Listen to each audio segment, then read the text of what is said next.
નમસ્કાર, હું ડૉક્ટર મેહુલ પટેલ આપ સર્વેનું સ્વાગત કરું છું. ગુજરાત જાહેર સેવા આયોગ દ્વારા એટલે કે જીપીએસસી દ્વારા લેવાતી ક્લાસ 1-2ની જે મુખ્ય પરીક્ષા છે તેમાં ગુજરાતી વિષયનું ફરજિયાત પેપર આવી રહ્યું છે. આ ફરજિયાત પેપરની અંદર આપણે દરેકે દરેક જે ટોપિક છે ટોપિકની ઊંડાણપૂર્વકની માહિતી મેળવી યોગ્ય માર્ક્સ પ્રાપ્ત કરી શકીએ તેવી રીતે તેની સાહિત્યિક પરીક્ષાની દ્રષ્ટિએ, લેખનની દ્રષ્ટિએ, સર્વગ્રાહી મૂલ્યાંકનની દ્રષ્ટિએ આપણે માહિતી મેળવી રહ્યા છીએ. જેટલા જરૂરી ટોપિક છે, જેટલી જરૂરી માહિતી છે તેટલી જ માહિતી હું તમને આપી રહ્યો છું. એની અંદર વધારે ઊંડાણપૂર્વકની માહિતી આપવાનો કે વધારે પડતી માહિતી આપી દેવાનો હું પ્રયત્ન નથી કરતો. ગુજરાતીનું પેપર છે, સ્વાભાવિક છે કે ગુજરાતીના પેપરમાં જોડણીને લઈને, ભાષાને લઈને જે પ્રશ્નો ઉપસ્થિત થવા જોઈએ તે દરેકમાં થવાના જ છે. હવે દરેકે દરેક પ્રશ્નના ટોપિકની અંદર હું તમને એ જ સમજૂતી આપ્યા કરું કે આની અંદર ભાષા મહત્વની છે, આની અંદર શબ્દોની જોડણી યોગ્ય હોવી જોઈએ, તો નહીં. દરેકે દરેક ટોપિકમાં શબ્દની જોડણી યોગ્ય હોવી જોઈએ, તમારા અક્ષર વંચાય તેવા જ હોવા જોઈએ.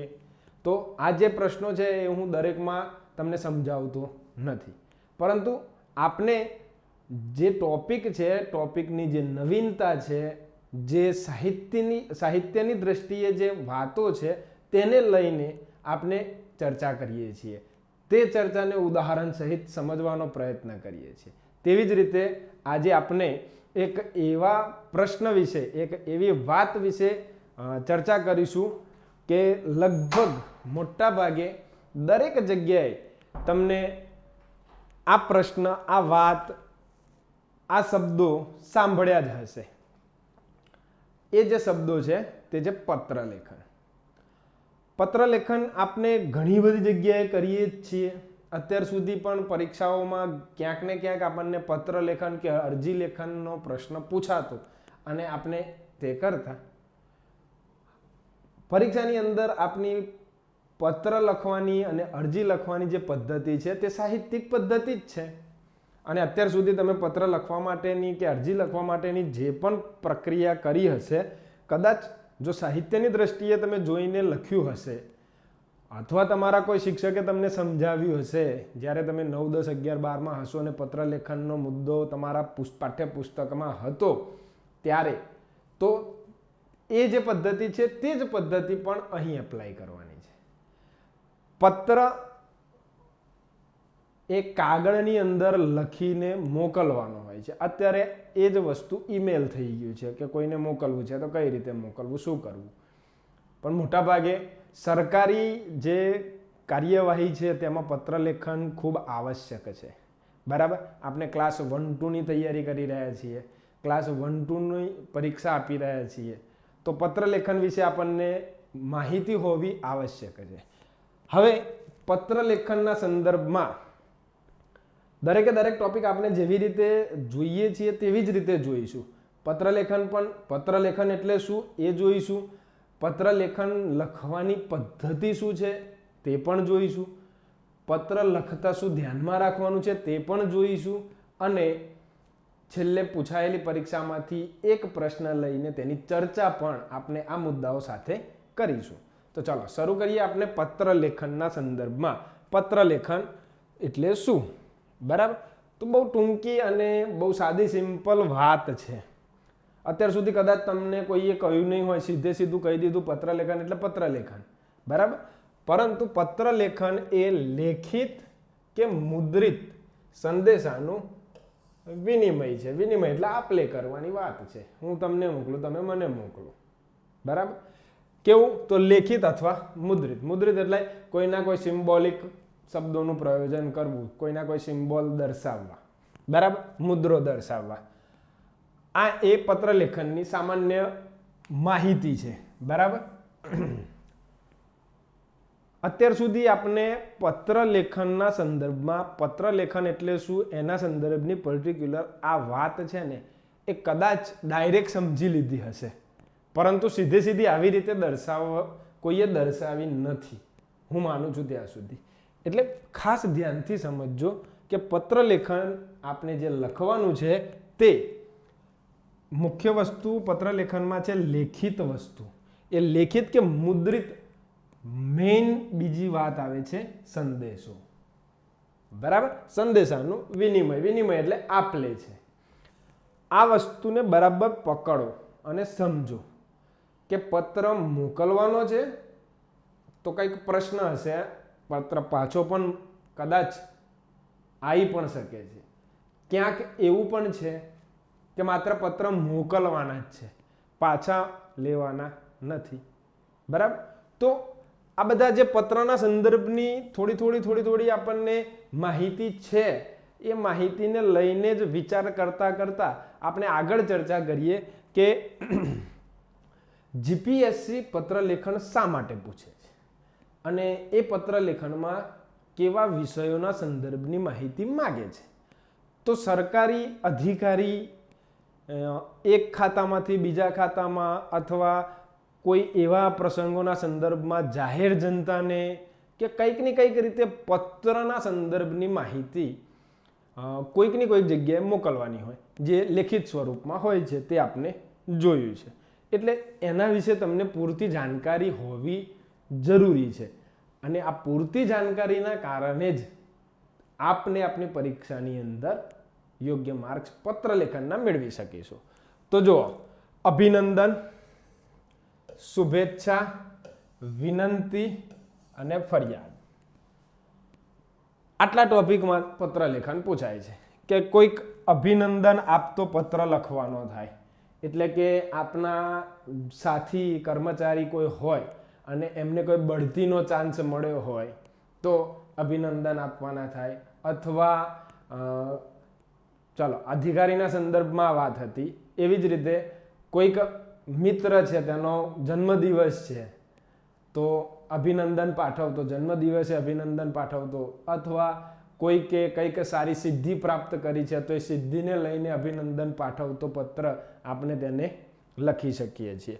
તેવી રીતે શુભેચ્છા પાઠવવી, બરાબર, કંઈક સારી વાતો જીવનમાં પ્રાપ્ત કરતા જાય અને એ પ્રાપ્ત કરેલી કોઈ વાત છે એને શુભેચ્છા આપવી કે તમે આ જે કામ કર્યું છે એ કાર્ય ખરેખર બિરદાવા લાયક છે, ફલાનું છે, બધી વાતો શુભેચ્છાના સંદર્ભમાં આવતી જાય. વિનંતી એટલે કે અપીલ કરવી, કંઈક એવી વાતોને લઈને ક્યારેક પત્રો લખવાના થાય વિનંતીના સંદર્ભમાં કે ફલાની માહિતી મને આપવા વિનંતી, બરાબર, કે કોઈ કાયદાકીય વાત કે કોઈક એવી વાત, અથવા તો કોઈ અધિકારી જાહેર જનતાને વિનંતીના સંદર્ભમાં પણ પત્ર લખી શકે. એવી જ રીતે ફરિયાદના સંદર્ભની વાત છે તો ફરિયાદ, દાખલા તરીકે કોઈ જાહેર જનતા દ્વારા કંઈક એવા કાર્યો થઈ રહ્યા છે અથવા કોઈ અધિકારી દ્વારા એવા કાર્યો થઈ રહ્યા છે જે રોકવા જરૂરી છે અને એની સંદર્ભની માહિતી લેખિત સ્વરૂપે એમના સુધી પહોંચાડવી તો પત્ર લેખનથી પહોંચાડી શકાય, તો ફરિયાદના સંદર્ભમાં પત્ર આવે. તો જીપીએસસીએ પેપર સ્ટાઇલની અંદર આપણને આ વસ્તુ આપી દીધી છે કે આ જે ટોપિક છે તેમાંથી તમારે પત્ર લેખન કરવાનું થશે. બરાબર, આપણે જ્યારે પ્રશ્નને લઈને સમજૂતી મેળવીશું ત્યારે આ વસ્તુને પણ યાદ કરીશું કે આમાંથી કયા પ્રકારનો એ પત્ર પૂછાયો હતો. યાદ આપણને આવવું જરૂરી છે, પરીક્ષામાં જે પૂછાયું છે એ કેવી રીતે પૂછાયું છે એને પણ સમજવી જરૂરી છે. બરાબર, એટલે ખાસ વસ્તુને જાણવાની જરૂરિયાત એ છે. હવે પત્ર લેખનના સંદર્ભમાં જીપીએસસી શું માગી રહ્યું છે તે આપણને ખ્યાલ છે, બરાબર, પરંતુ આપણે જોઈ રહ્યા છીએ ત્યાં સુધી પત્રના માળખાના સંદર્ભમાં કંઈક દ્વિધા આવતી જાય છે, થોડું કન્ફ્યુઝન આવતું જાય કે અભિનંદન આપણે જ્યારે મિત્રને પાઠવીએ છીએ, બરાબર, અથવા તો કોઈક સંસ્થાને પાઠવીએ છીએ તો બંને પત્રમાં થોડો તફાવત આવતો જાય છે. તો શું છે ભિન્નતા? તો એના માળખાના સંદર્ભમાં આપણને ભિન્નતા ક્લિયર થશે કે પત્ર લેખન છે એ બે ભાગમાં હોય છે, બરાબર, ઔપચારિક પત્ર અને અનૌપચારિક પત્ર. ઔપચારિક પત્ર અને અનૌપચારિક પત્રમાં હું સીધું તમને એક જ કોઈ બંનેમાંથી કોઈ એક વિશે માહિતી આપીશ તો બીજું ઓલરેડી તમારી પાસે માહિતી આવી જશે. દાખલા તરીકે અનૌપચારિક પત્ર છે એ વ્યક્તિગત પત્ર છે. ક્લિયર થઈ ગઈ માહિતી કે બીજી કોઈ પણ જાહેર કે કાયદાકીય કે કોઈ પણ રીતના બીજા જે પત્રો લખવાના છે તે બધા જ ઔપચારિક પત્રો છે. અનૌપચારિક પત્રોને લખવાનું માળખું થોડું જુદું છે અને ઔપચારિક પત્રો લખવાનું માળખું જુદું છે. બરાબર. પરંતુ મોટા ભાગે આપની જે પરીક્ષા છે એ પરીક્ષામાં ઔપચારિક પત્રોનું જ કંઈકનું કંઈક લખેલું હોય છે. મોટા ભાગે આપણે આગળ જે વિષયો જોયા કે અભિનંદન, શુભેચ્છા, વિનંતી, ફરિયાદ, આના સંદર્ભના જ્યારે પત્રો લખવાના થાય છે તો મોટા ભાગે ઔપચારિક પત્રો આવે છે. એમાં અભિનંદન, શુભેચ્છા વાળા જે ટોપિક છે એમાં કદાચ અનૌપચારિક પત્ર આવી શકે છે. બરાબર. પરંતુ માળખામાં શું તફાવત છે તો જેને મોકલવાનું છે ને તેના સરનામામાં જ થોડો તફાવત છે, બીજી કોઈ વસ્તુમાં ક્યાંય તફાવત આવતો નથી. સાહિત્યની અંદર પણ તમે જુઓ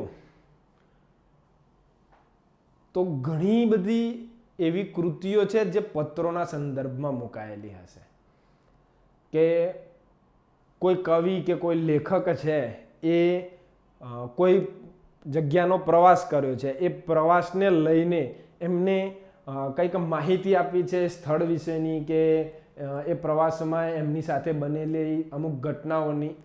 તો ઘણા બધા કવિઓ સાહિત્ય સ્વરૂપમાંથી ઘણા બધા સાહિત્ય સ્વરૂપો લે છે. એવામાં પત્ર લેખન સાહિત્ય સ્વરૂપના સંદર્ભમાં પણ પસંદ કરીને આ પ્રવાસના સંદર્ભની વાત પણ ત્યાં મુકાતી હોય છે.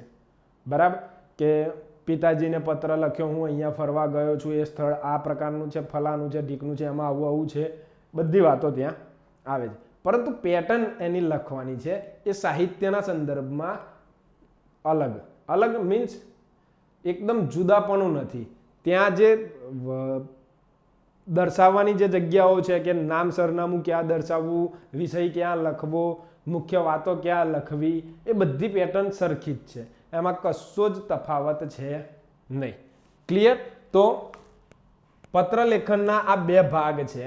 આ બે ભાગ વિશે માહિતી હોવી આવશ્યક હતી. હવે છે કે પત્ર લેખનનું લેખન વિભાગમાં વિશિષ્ટ સ્થાન છે અને તેને લખવાની પદ્ધતિ પણ વિશિષ્ટ પ્રકારની છે. પત્ર લેખનનું લેખન વિભાગમાં વિશિષ્ટ સ્થાન એટલા માટે છે કે મેં તમને આવડે જ સમજાવ્યું કે સાહિત્યના સંદર્ભમાં તમે ફરવા ગયા છો, પ્રવાસ કરો છો, તો પ્રવાસના સંદર્ભની માહિતી પણ તમે પત્રના સંદર્ભમાં દર્શાવી શકો છો. તેવી જ રીતે કાયદાકીય કોઈ વસ્તુ છે, કોઈ જાણકારી મેળવવી છે તો પત્રના સંદર્ભમાં છે. નોકરીના સંદર્ભમાં તમે કોઈ જગ્યાએ એપ્લાય કરી રહ્યા છો જેને તમે અરજી કહો છો, એની મૂળ પેટર્ન પણ પત્ર જ છે. બરાબર. તો પત્ર લેખન છે એનું લેખન વિભાગમાં વિશિષ્ટ સ્થાન છે. બરાબર. એટલા માટે એને લખવાની પદ્ધતિ પણ વિશિષ્ટ છે. બરાબર. હવે લખવાની પદ્ધતિ શું છે તો કોઈ પણ અત્યાર સુધીના આપણે જે ટોપિક જોયા છે એ ટોપિકને લખવાના કેવી રીતે છે ને એ મુખ્ય માહિતીને આપણે પકડી છે. એને લખવા માટે કારણ શું છે તો કારણ એટલું જ છે કે આપણને લખવાના માર્ક્સ મળવાના છે. એટલે આપણે જે પકડીએ છીએ તે મેઇન વસ્તુ લેખન પદ્ધતિની છે. નિબંધ લેખન કેવી રીતે લખવાનો છે એ મેં તમને સમજાવ્યું હતું. તેવી જ રીતે દરેક ટોપિકને સમજાવે છે અને કેવી રીતે લખવાના છે તે પણ સમજાવ્યું છે.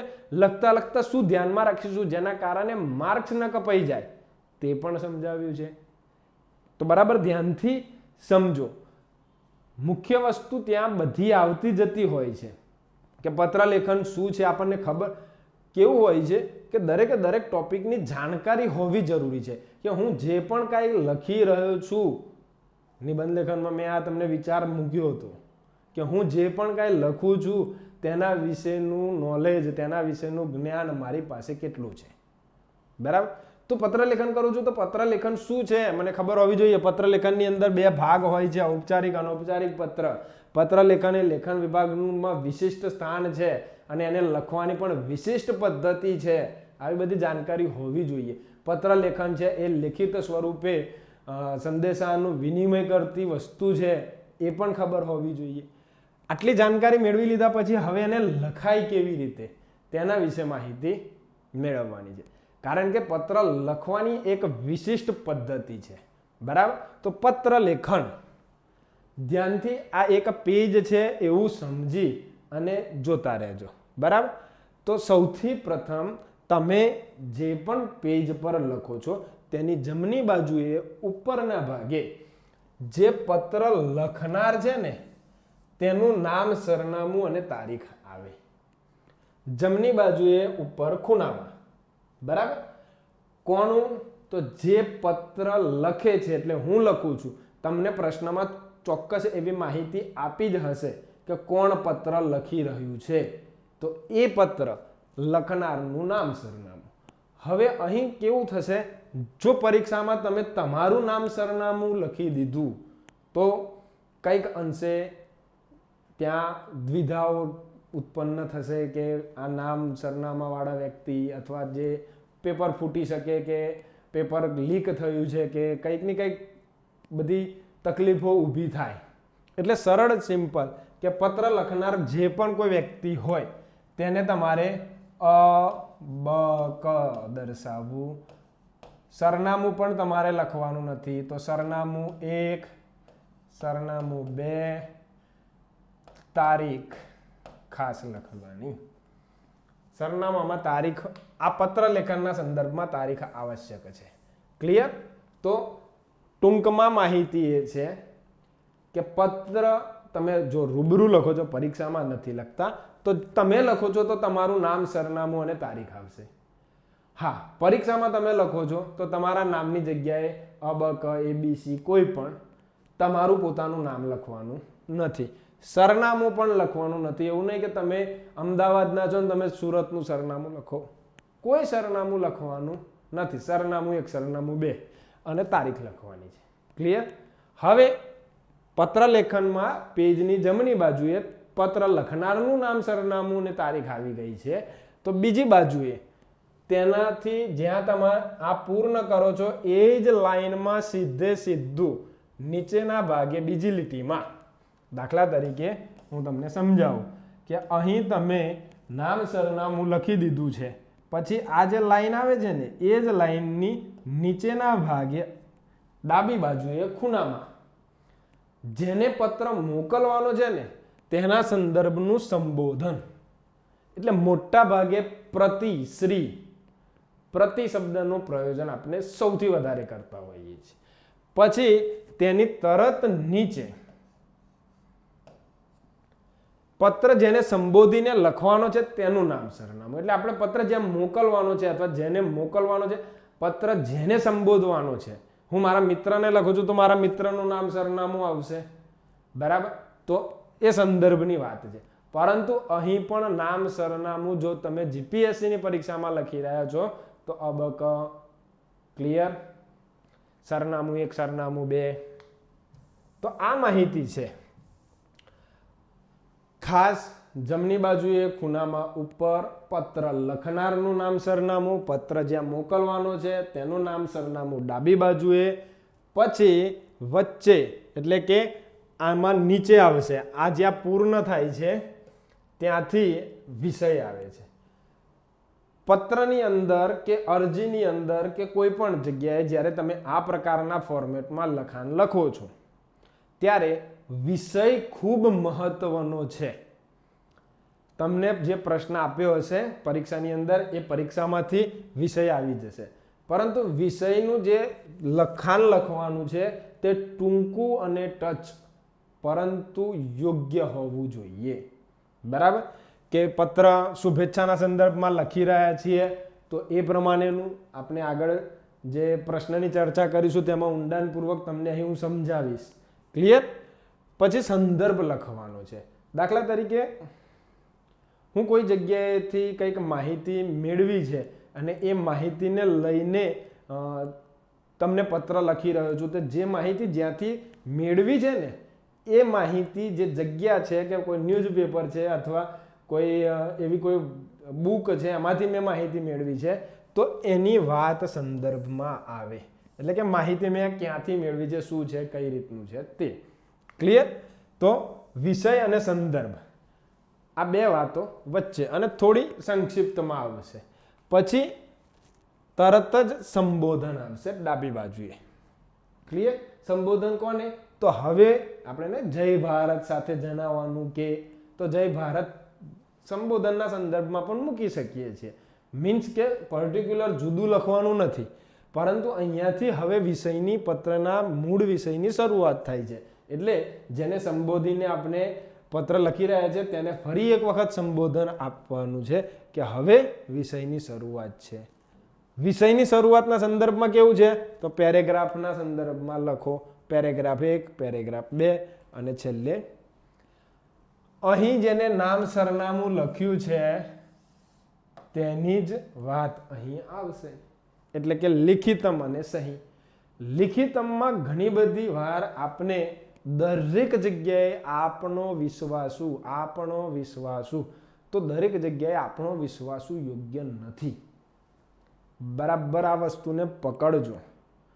કારણ કે પત્રનો વિષય શું છે, પત્ર તમે કોને લખી રહ્યા છો, આ બે વાત તો જાણીને ત્યાં લિખિતમમાં લખવું. નહીં તો લિખિતમ કરીને સહી કરી દો, બસ પૂરતું છે. ક્લિયર?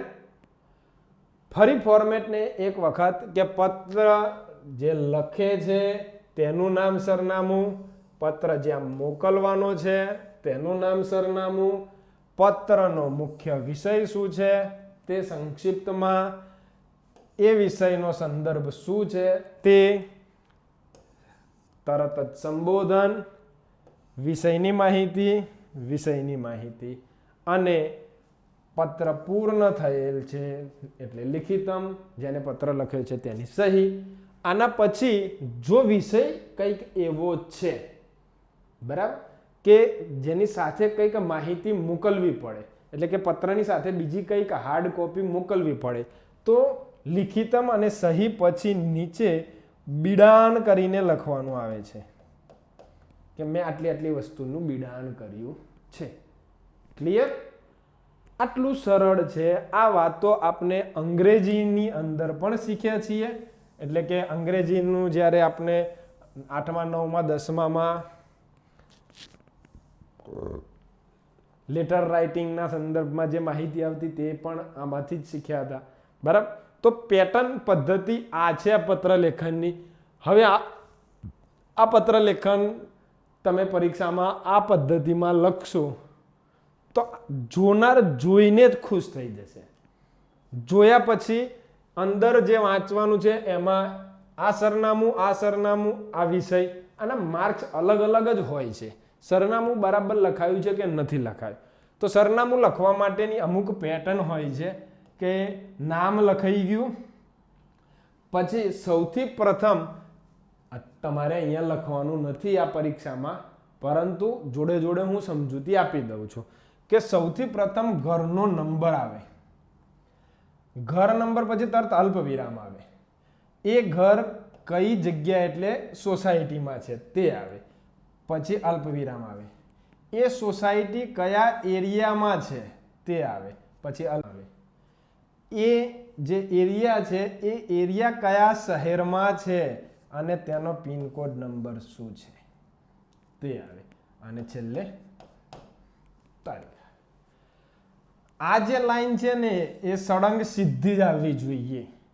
પાછળની લાઈન લાંબા ટૂંકી થાય તો પ્રશ્ન નથી, પરંતુ સરનામું જ્યાં ચાલુ થાય છે છેલ્લે પૂર્ણ થાય છે ત્યાં સુધી અલ્પ વિરામ અને છેલ્લે પૂર્ણ વિરામ આવે. અહીંયા આપણે લગભગ અબક અને સરનામું 1, સરનામું 2 કે એવી કોઈ માહિતી જે પ્રશ્નમાં હોય છે એ પ્રમાણેની માહિતી આપણે લખવાની હોય છે. ક્લિયર? જે પેટર્નમાં ત્યાં છે સેમ એ જ પેટર્ન અહીંયા પણ લાગશે. સંબોધન કરીને તરત જ તમે જેને પત્ર મોકલવાના છો તેનું નામ પછી તેનું સરનામું, એ સરનામામાં પણ સૌથી પ્રથમ શું આવશે? ઘરનો નંબર, એ ઘર કઈ જગ્યાએ છે, એ ઘર કઈ સોસાયટીમાં છે, એ સોસાયટીનું નામ, એ સોસાયટી કયા એરિયામાં છે, એરિયાનું નામ, એ એરિયા કયા શહેરમાં કે ગામડામાં છે તે અને તેનો પિનકોડ નંબર. ક્લિયર? વિષયમાં કેવું છે તો વિષયની અંદર થોડી માહિતીને સમજીને લખવાની હોય છે. એટલે કે દાખલા તરીકે હું કોઈ જગ્યાએ અરજી કરી રહ્યો છું, મેં ન્યૂઝપેપરમાં માહિતી મેળવી કે ફલાની સ્કૂલની અંદર ટીચરની કોઈ જગ્યા ખાલી છે અને તેના માટે અરજીઓ મંગાવી રહ્યા છીએ, તો તમે જો યોગ્ય લાયકાત ધરાવતા હોય તો અરજી કરો, બરાબર. હવે એની અંદર સ્પષ્ટતા હશે કે સેકન્ડરી કે હાયર સેકન્ડરી, પ્રાઇમરી કે કોઈ પણ, ટૂંકમાં જે માહિતી હશે તે હશે. એ માહિતીને લઈને વિષયના સંદર્ભમાં પણ ક્લિયરિટી હશે. એટલે અહીંયા હું એવી વાત લખીશ કે ઉચ્ચતર માધ્યમિક વિભાગમાં ગુજરાતી વિષયની ખાલી પડેલી જગ્યા માટે ઉમેદવારી નોંધાવવા બાબત વિષયમાં આટલી વાત આવશે. આ અરજીના સંદર્ભના વિષયની જ વાત અને પત્રના સંદર્ભના વિષયની જ વાત બધી સરખી છે, બરાબર. મૂળ પેટર્ન એની પત્ર છે, અરજીની જે મૂળ પેટર્ન છે એ પણ પત્ર જ છે. ક્લિયર? તો ટૂંકમાં ની બાબતના સંદર્ભમાં આ વાત આવશે. પછી એ સંદર્ભમાં કે ગુજરાત સમાચારની ફલાના તારીખના પેપરમાં વાંચેલ જાહેરાત અનુસંધાને સંબોધન કરવાનું અને પછી તરત પેરેગ્રાફ. ક્લિયર? પેરેગ્રાફમાં શું આવશે? તો પેરેગ્રાફમાં માહિતી એ આવશે. દાખલા તરીકે મેં ગુજરાતી વિષયના સંદર્ભની વાત મૂકી છે, તો અહીંયા જે સંદર્ભની વાત છે એ અહીંયાથી શરૂ કરી શકું કે ફલાની તારીખના રોજ ફલાના ન્યૂઝપેપરની અંદર આવેલી આપશ્રીની ફલાની સંસ્થાના સંદર્ભે મૂકવામાં આવેલી જાહેરાતના અનુસંધાને ઉચ્ચતર માધ્યમિક વિભાગમાં જે ગુજરાતી વિષયની જગ્યા છે તે માટે હું ઉમેદવારી નોંધાવું છું, એવી વાત આવે છે.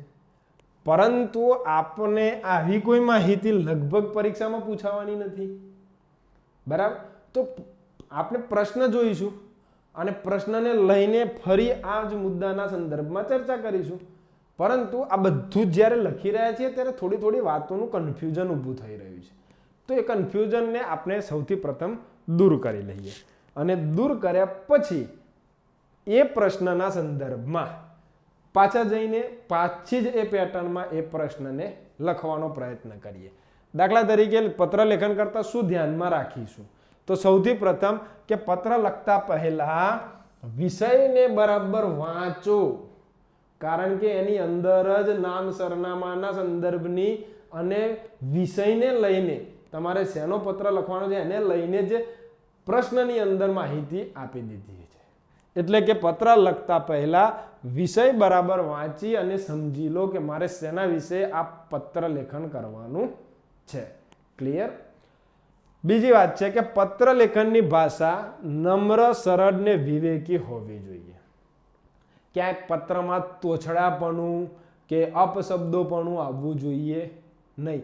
દાખલા તરીકે આપણે કોઈ કાયદાના સંદર્ભના, ફાયદા ગેરફાયદાના સંદર્ભની કે કોઈ એવા સંદર્ભના સરકારી અધિકારીના સંદર્ભનાથી કોઈ પત્ર લખવાનો હોય છે ત્યારે ક્યાંક આપણે વિવેક ચૂકી જઈએ છીએ, ક્યાંક આપણે સરળની જગ્યા કંઈક અઘરા શબ્દો મૂકી દઈએ છીએ, નમ્ર બનતા નથી, કઠોળ બની જઈએ છીએ અને એવા શબ્દોનું પણ પ્રયોજન કરીએ છીએ. તો પત્ર લેખનમાં એવું થવું ન જોઈએ. પત્ર લેખનની જે ભાષા છે એ નમ્ર, સરળ ને વિવેકી હોવી જોઈએ. આગળની વાત એવી છે કે પત્ર લેખન માટે સૌથી મહત્વની બાબત છે તેનો બાહ્ય દેખાવ. આ આવડે આપણે જે બાહ્ય દેખાવ આખો જોયો ને કે આ બાજુ કંઈક લખવાનું છે, આ બાજુ કંઈક લખવાનું છે, વચ્ચે કંઈક લખવાનું છે, ફકરામાં કંઈક લખવાનું છે, નીચે કંઈક લખવાનું, સહી થઈ ગયા પછી પણ કંઈક આવે છે જો વિષય એવો હોય તો એ જે પેટર્ન છે એ બાહ્ય દેખાવ છે એ મહત્વનો છે અને મુખ્ય છે, બરાબર. તો મુખ્ય પત્ર લેખનના સંદર્ભની વાતોને લઈને આપણે માહિતી મેળવી કે પત્ર લખતા શું ધ્યાનમાં રાખીશું તો આપણા માર્ક્સ કપાશે નહીં. અને પત્ર જે પેટર્નમાં જ લખવાનો છે એ જ પેટર્નને આપણે પ્રશ્નના સંદર્ભમાં સમજીએ કે આવડે જે છેલ્લે ટૂંક સમયમાં જે જીપીએસસીની પરીક્ષા લેવાઈ છે એ પરીક્ષામાં પૂછાયેલો આ પ્રશ્ન છે. પ્રશ્નને સૌથી પ્રથમ ધ્યાનપૂર્વક વાંચી અને સમજી લઈએ કે તમે ચ, છ શહેરના મ્યુનિસિપલ કમિશનર છો. તમારા શહેરમાં વરસાદી પાણીના સંગ્રહ માટે હાથ ધરવામાં આવેલ વિવિધ યોજનાઓ અંગેની જાણકારી આપતો અને સહયોગ માટે વિનંતી કરતો જાહેર પત્ર શહેરના નાગરિકોને સંબોધીને તૈયાર કરો. હવે પેટર્નને યાદ કરો. સૌથી પ્રથમ તો પહેલી વાતને યાદ કરી લો કે જીપીએસસી જે પત્રલેખનના વિષયોને મૂક્યા હતા એમાં વિનંતીના સંદર્ભનો પણ પત્ર હતો. તો આ પત્ર કેવો છે? વિનંતી, જાહેર જનતાને વિનંતી કરી રહ્યા છીએ એના સંદર્ભનો પત્ર છે.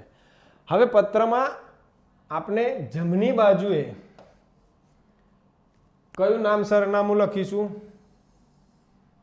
કારણ કે મ્યુનિસિપલ કમિશનર જાહેર જનતાને પત્ર લખી રહ્યો છે તો તમે મ્યુનિસિપલ કમિશનર છો, તો ચ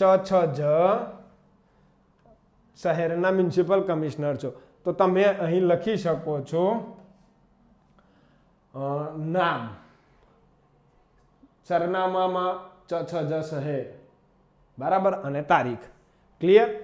આ બાજુ જાહેર જનતાને લખવાનો છે તો ચ શહેર છે એ શહેરની જનતાને જ લખવાનો છે. એટલે તમારા શહેરમાં જે આ પાણીના સંગ્રહની વાત છે એને જાણકારી આપતો અને સહયોગ માંગતો જાહેર પત્ર કોને? નાગરિકોને સંબોધીને લખવાનો છે. તો આ નાગરિકોના સંદર્ભની વાત અહીં આવશે. અહીં પ્રતિશ્રી નહીં આવે હવે, બરાબર. અહીં શહેરના નાગરિકોને સંબોધીને ટૂંકમાં એ પ્રમાણેનો પત્ર આવશે, બરાબર. કે કોઈ શહેરનું નામ આપણે લઈ લઈએ, ગાંધીનગર શહેર, બરાબર. તો ગાંધીનગર શહેરની જાહેર જનતા, બસ. પછી નીચે તરત વિષય. તો વિષય શું આવશે આમાં? તો તમારા શહેરમાં વરસાદી પાણીના સંગ્રહ માટે હાથ ધરવામાં આવેલ વિવિધ યોજનાઓ અંગેની જાણકારી આપતો પત્ર અને સહયોગ માંગતો પત્ર. તો વરસાદી પાણીના સંગ્રહ માટે જાણકારી આપતો અને સહયોગ માટે વિનંતી કરવા બાબત. જાણકારી આપવા અને વિનંતી કરવા બાબત શું છે? તો શહેર વરસાદી પાણીના સંગ્રહ માટે જાણકારી આપતો અને સહયોગ માટે વિનંતી કરવા બાબત. જાણકારી અને વિનંતી, આ બે વાતો વિષયની અંદર આવી જશે. હવે સંદર્ભની વાત અહીં કોઈ છે નહીં, પરંતુ છતાંય તમે સંદર્ભમાં લખી શકો છો કે આ જે પત્ર છે એ જાહેર જનતાને કઈ રીતે મળશે. તો કોઈ સમાચાર પત્રના સંદર્ભથી, વર્તમાન પત્રના સંદર્ભથી મળી શકે છે. તો ત્યાં તમે કોઈ વર્તમાન પત્રને નામ લખી શકો છો. ક્લિયર? હવે આ વાતો તો અત્યાર સુધીમાં ક્લિયર થઈ ગઈ છે કે કોણ કોને કઈ રીતે લખશે પત્ર. પત્રના પેરેગ્રાફ 1માં જે સંબોધન કરવાનું છે તે સંબોધન તમે કરી શકો. નાગરિકોને શું સંબોધન કરો? જાહેર નાગરિકોને.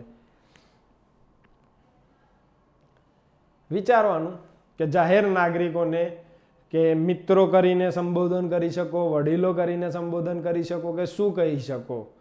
તો એક જવાબદાર નાગરિકો તરીકે આપણા શહેરની અંદર કે જવાબદાર નાગરિકના સંદર્ભનું કોઈ સંબોધન મૂકી અને તમે વિષયને પેરેગ્રાફ 1માં લઈ જાઓ. તો પેરેગ્રાફ 1માં તમે મુખ્ય વાતને કે તમારા શહેરમાં જે વરસાદ પડી રહ્યો છે એ વરસાદનું પાણી જે છે એ પાણીનો સંગ્રહ કરવા માટે અમુક વિવિધ પ્રકારની યોજનાઓ મૂકવામાં આવી છે. આ યોજનાઓનો લાભ દરેક શહેરના નાગરિકોને થઈ રહ્યો છે અથવા થશે. કેવી રીતે થશે અને એ લાભ કેવી રીતે મેળવી શકાશે તેની વાત પણ તમે મૂકી શકો છો, બરાબર.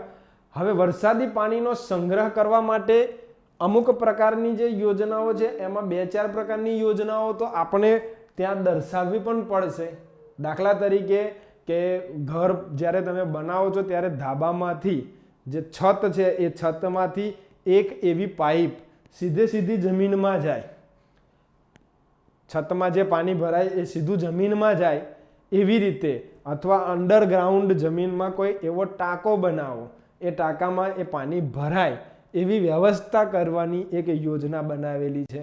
હવે આ જે યોજના છે, દાખલા તરીકે અહીંયા એક ધાબુ છે, હું તમને દોરીને બતાવું કે આ એ છત છે અને આખું ઘર અહીંયા નીચે ઊભું થવાનું છે. હવે આ ઘર છે એની બાજુમાં આ જે જગ્યા છે ત્યાં અંડરગ્રાઉન્ડ ટાંકો બનાવ્યો છે. તો આ જે છત છે ત્યાંથી અહીંયાથી એક પાઇપલાઇન સીધી ઉતારી અને આની અંદર મૂકી દેવાય.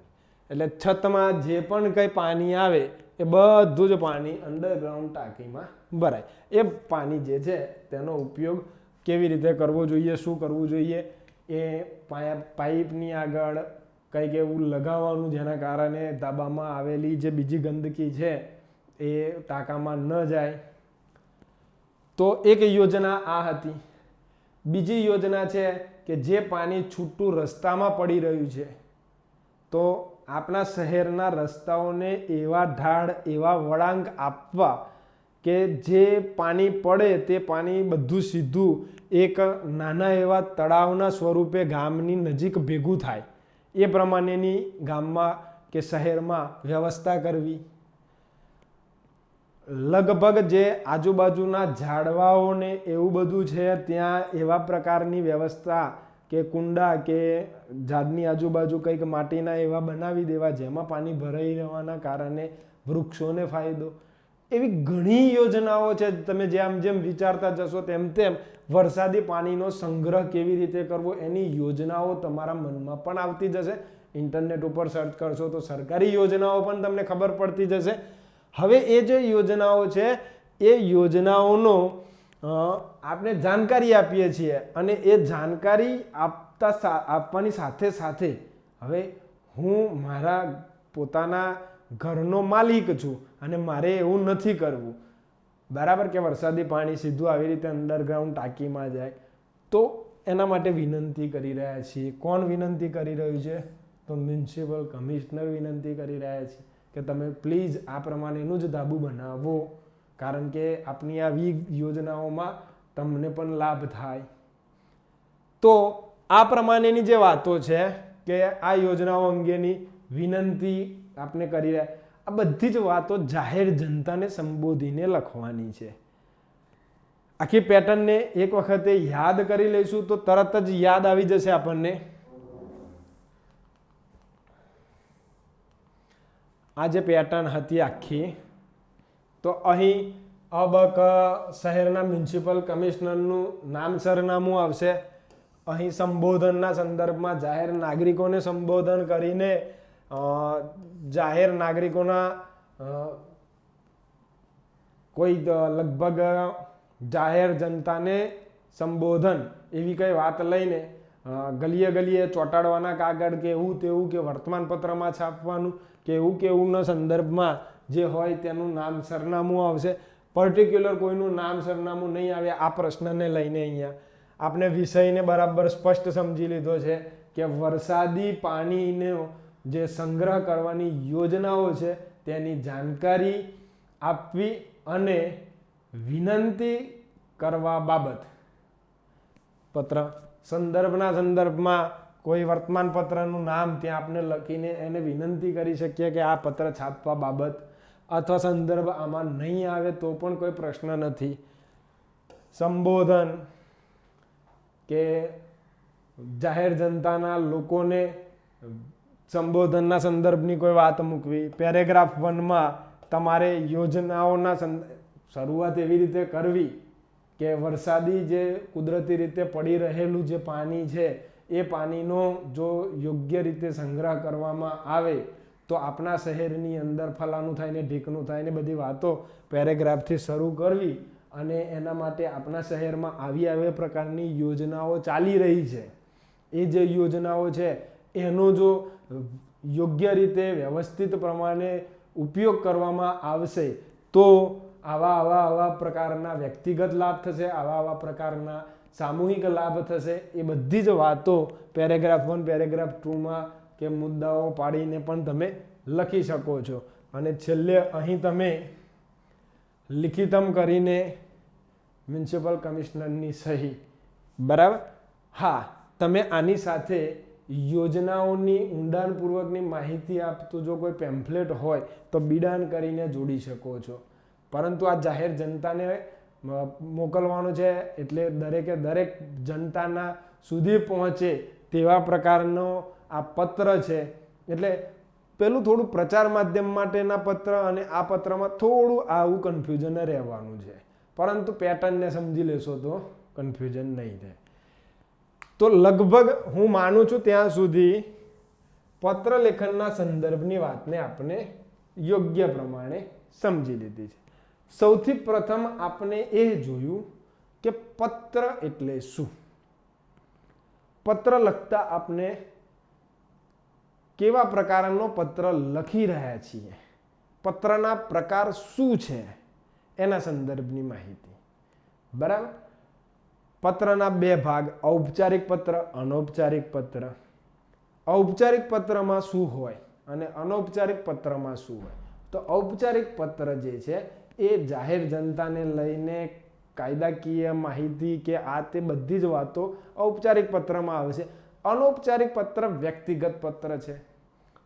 પર્ટિક્યુલર મિત્રોને કે એવા કોઈ અંગત સગા સંબંધીઓને મોકલવામાં આવતા જે પત્રો છે તે પત્રો. બરાબર. એવી રીતે પત્ર લખતા શું ધ્યાનમાં રાખીશું? પત્રની લખવાની પદ્ધતિ જે અહીં તમે જોઈ રહ્યા છો, બધી વાતો લગભગ ક્લિયર થઈ ગઈ છે. લગભગ આપણે ત્યાં સુધી પહોંચી ગયા છીએ કે પત્ર કોઈ પણ પૂછાય તો હું એ પત્રનો યોગ્ય માર્ક્સ મેળવી શકીશ અને એ પત્રને યોગ્ય ઊંડાણપૂર્વક સમજૂતી આપી માગ્યું છે. દાખલા તરીકે આ પ્રશ્નમાં માગ્યું છે તે પ્રમાણે જેટલું માગ્યું છે તે પ્રમાણે હું પત્રમાં લખી શકીશ. અહીં પત્રમાં ખાસ વિષયને જોજો કે શહેરની અંદર જે વરસાદી પાણી સંગ્રહ કરવામાં આવી રહ્યો છે તેની યોજનાઓ અંગેની જાણકારી અને વિનંતી આપ કરવાની છે. તો લગભગ વિવિધ યોજનાઓ જે છે એ યોજનાઓ કઈ કઈ હોઈ શકે. કદાચ અત્યાર સુધીની યોજનાઓમાં તમારી પાસે કોઈ નવીન યોજના હોય કે વરસાદી પાણી જે છે એને કેવી રીતે સંગ્રહિત કરી શકાય, તો એ યોજના પણ તમે પેપરમાં લખી શકો છો. કારણ શું છે? તો કારણ એ છે કે તમે જે આ પત્ર લખી રહ્યું છે તે મ્યુનિસિપલ કમિશનર છે. બરાબર. ખાસ અમુક વસ્તુઓને પકડશો ને તો જ તમે સારામાં સારા માર્ક્સ મેળવીને નિબંધ લખી શકશો, પત્ર લખી શકશો. એટલે તમે ચ શહેરના મ્યુનિસિપલ કમિશનર છો. હવે તમારા મનમાં આપણે જ્યારે આવી વાતને સમજીએ ને ત્યારે આંખો બંધ કરીને વિચારી જ લેવાનું કે હું આ શહેરનો મ્યુનિસિપલ કમિશનર છું અને આ શહેરમાં પડી રહેલો હવે વરસાદી પાણીનો સંગ્રહ એવા કયા શહેરની અંદર કરવો જોઈએ? તો જ્યાં વધારે વરસાદ પડતો હોય ત્યાં કે જ્યાં ઓછો વરસાદ પડતો હોય ત્યાં. તો લગભગ વરસાદી પાણી છે, પાણી એ દરેક જગ્યાએ કામમાં આવવાનું છે, તો દરેક જગ્યાએ આનો અમલ થાય તો કોઈ પ્રશ્ન નથી. એટલે હવે યોજનાઓ જે છે, કઈ યોજનાઓ આની અંદર અમલમાં મૂકી શકીએ આપણે? એકાદ તો મેં તમને સમજાવી છે. બરાબર. કે ધાબા પર કંઈક એવી રીતે, રસ્તામાંથી પાણી એક એવી રીતે, ખેતરની અંદર કે આમ તો શહેરની વાત છે એટલે ખેતરોમાં પણ ખુલ્લી જગ્યાઓની અંદર પણ કંઈક એવી સગવડો ઊભી કરી શકાય કે જેના કારણે વરસાદી પાણીનો સીધો સંગ્રહ થઈ શકે, જ્યાં ખુલ્લી જગ્યાઓ છે ત્યાં. બરાબર. હવે જેમ તમે યોજનાઓ વિચારતા જઈ રહ્યા છો તે યોજનાઓની આપણે જાણકારી આપી જ રહ્યા છીએ સાથે સાથે, કારણ કે યોજના વિચારીશું તેની જાણકારી તો આપવાની જ છે. એ જાણકારીની સાથે તમારે એ જાહેર જનતાને સમજાવવાનું છે કે માત્ર જાણકારીમાં એવું નથી કે આનો સંગ્રહ થશે, એ સંગ્રહ તમને કેટલો ફાયદાકારક રહેશે એ વાત રજૂ કરી અને સહયોગ માટે વિનંતી કરવાની છે કે આ યોજનામાં તમે સહયોગ આપો એવી અમારી વિનંતી છે. લગભગ આટલે સુધી તમે જો બરાબર માહિતીને પકડશો તો આગળની જે વાત છે કે જાહેર જનતા જે છે, નાગરિકો જે છે, એ લગભગ આ મ્યુનિસિપલ કમિશનર જે છે તેમને આ યોજનાઓને લઈને મદદરૂપ થશે. આની અંદર આપણે જે ભાષાનું પ્રયોજન કરીશું તે એકદમ નમ્ર, આમાં કોઈ કઠોળ શબ્દોનું પ્રયોજન થવાનું નથી. કદાચ એવું વિનંતીના સંદર્ભમાં બોલો મ્યુનિસિપલ કમિશનર તો કરવું જ પડશે, નહીં કરે અને દંડ થશે, લખી શકાય, કમિશનર છો તમે, બરાબર. પરંતુ પત્ર છે, સંબોધન છે, તો રિક્વેસ્ટ, વિનંતી છે, તો એવા શબ્દોનું પ્રયોજન ન થાય. ક્લિયર? આખા પત્રમાં જે મુખ્ય વિષયના સંદર્ભની વાતો છે તેના સંદર્ભમાં લગભગ નહીં ને તો ઘણી બધી વાતો એવી છે જે આમાં 3-4 યોજનાઓ મૂકી દેશો તો બહુ વાંધો નહીં આવે. એના સંદર્ભના સહયોગ અને પેટર્નથી લખેલું હશે, ત્યાં સરનામું, અહીંયા સરનામું, વિષય, ફકરા વાઇઝ લખાણ અને લિખિતમ. તો લગભગ માનું છું ત્યાં સુધી આ જે નિબંધ લેખન છે, આ જે પત્ર લેખન છે, એ પત્ર લેખનના સંદર્ભમાં તમને યોગ્ય માર્ક્સ મળી શકે છે.